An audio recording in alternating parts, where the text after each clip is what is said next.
क्या पढ़ाई कर रहे थे? हम उसमें बीटीसी कर रहे थे और उस समय हमारा सेकंड ईयर था, खत्म होने वाली थी, बीटीसी कंप्लीट होने वाली थी। हिंदी की तैयारी कैसे की आपने? हिंदी की तैयारी के लिए हम उस समय एक ऑफलाइन कोचिंग अटेंड किया हमने। और अ, हालांकि हमने हाई स्कूल में हिंदी लिए थे, इंटर में भी हिंदी लिए थे, तो हिंदी हमारी पहले से काफी स्ट्रांग थी, लेकिन फिर भी कंपटीशन लेवल की जो हिंदी होती है वो कुछ अलग होती है। तो उस हिंदी के लिए हमने एक ऑफलाइन कोचिंग अटेंड की सिर्फ हिंदी के लिए। और वो सर थे बहुत काफी नोट्स भी दे देते थे हमको। और बाकी एक बुक्स है जो आपने सुनी होगी, काफी प्रसिद्ध बुक्स है, लूसेंट।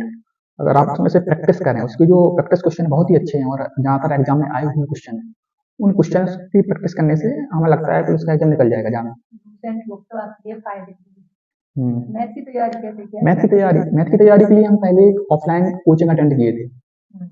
इसलिए। और हम 10th में मैथ लिए थे, 12th में मैथ लिए थे, बीएससी में मैथ लिए थे। जिससे मैथ हमारी हमें बचपन से ही काफी स्ट्रांग थी, लेकिन फिर भी जो कंपटीशन की मैथ थी वो एक अलग होती है, और जो आपकी क्लासेस में मैथ होती है वो अलग होती है। तो कंपटीशन के मैथ के लिए कहीं ना कहीं हमें एक ऑफलाइन कोचिंग अटेंड की, जिसके नोट्स से ही प्रैक्टिस करते रहते। रीजनिंग की तैयारी कैसे की आपने? हाँ, रीजनिंग का यही हाल रहा है कि एक ऑफलाइन कोचिंग अटेंड किया हुआ, और उसी के जो नोट्स थे, नोट्स से ही प्रैक्टिस करते रहते थे। बाकी जो पुलिस का सिलेबस था, उस सिलेबस के कुछ टॉपिक थे जो हमने कोचिंग में नहीं पढ़े थे, तो जो हमारे सिलेबस के अकॉर्डिंग जो टॉपिक थे हमने डायरेक्ट गूगल पे सर्च किया, गूगल पे यूट्यूब पे सर्च किया। यूट्यूब पे सर्च करने से वो टॉपिक हम कोई ना कोई एजुकेटर हमको मिल ही जाता था, जिससे हम वो टॉपिक पढ़ लेते थे। इससे हमारी रीजनिंग की अच्छी तैयारी हो गई थी लगभग। हाँ, और जीके करंट जी के तैयारी करंट। इसके लिए भी जो ऑफलाइन कोचिंग अटेंड किया था उसमें से कुछ बेस स्ट्रांग हो गया था, थोड़ा बहुत बेस की जानकारी हो गई थी। बाकी जब भर्ती आई तो काफी लोग फ्री कोचिंग ही पढ़ाने लगे यूट्यूब पे, तो हमने फ्री कोचिंग से ही कुछ टॉपिक वाइज सर्च कर लेते थे। जो टॉपिक समझ में नहीं आता था तो वो टॉपिक यूट्यूब पर सर्च कर लेते, कोई ना कोई एजुकेटर एजुकेटर अच्छा मिल जाता था जिसके व्यूअर्स ज्यादा हो जाता, मोस्टली वही देख लेते थे और उसको नोट्स बना लेते थे।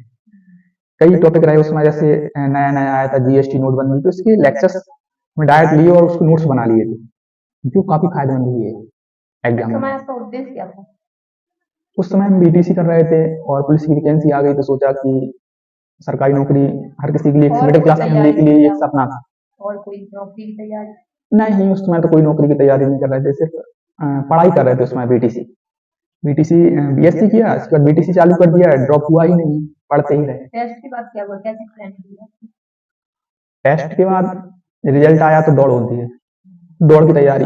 दौड़ दौड़ करना इतना आसान नहीं होता। जो लोग सोचेंगे कि हम 1 महीने में या 2 महीने में दौड़ कर लें, तो वो गलत फहमी में है। दौड़ के लिए मिनिमम 6 महीने, या अगर आप बहुत ही बचपन से ही नहीं दौड़े कभी, तो हमें लगता है 1 साल तक का भी समय चाहिए होता है प्रैक्टिस के लिए, और दौड़ निकल जाएगी तो फिर आगे से आसानी होता है जो कुछ होता है। टेस्ट की तैयारी कैसे की? यही करते थे, डेली सुबह दौड़ने जाते रहते तो रेस की तैयारी हो जाती थी। डेली सुबह जाओ, भले ही 2 घंटे 1 घंटे के लिए ग्राउंड पे जरूर जाओ। जब आप ग्राउंड पे जाएंगे तो थोड़ा मन लगेगा कि थोड़ा दौड़ लेते हैं, कुछ ना कुछ एक्टिविटी करेंगे। आप डेली ग्राउंड से जुड़े रहेंगे, दोस्त यारों से जुड़े रहेंगे, वो भी दौड़ रहे होंगे, तो कहीं ना कहीं आप उनके साथ दौड़ेंगे और उनको देखते रहेंगे, कहीं ना कहीं उसका आपको बेनिफिट मिलेगा दौड़ की फिर प्रैक्टिस आगे की। जाके मेडिकल में क्या हुआ?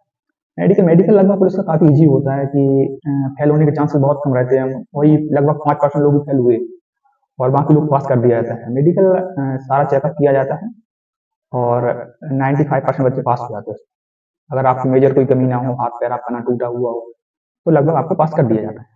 तो इस तरह आप इसकी तैयारी कर सकते हैं इनसे सीख कर। Good bye.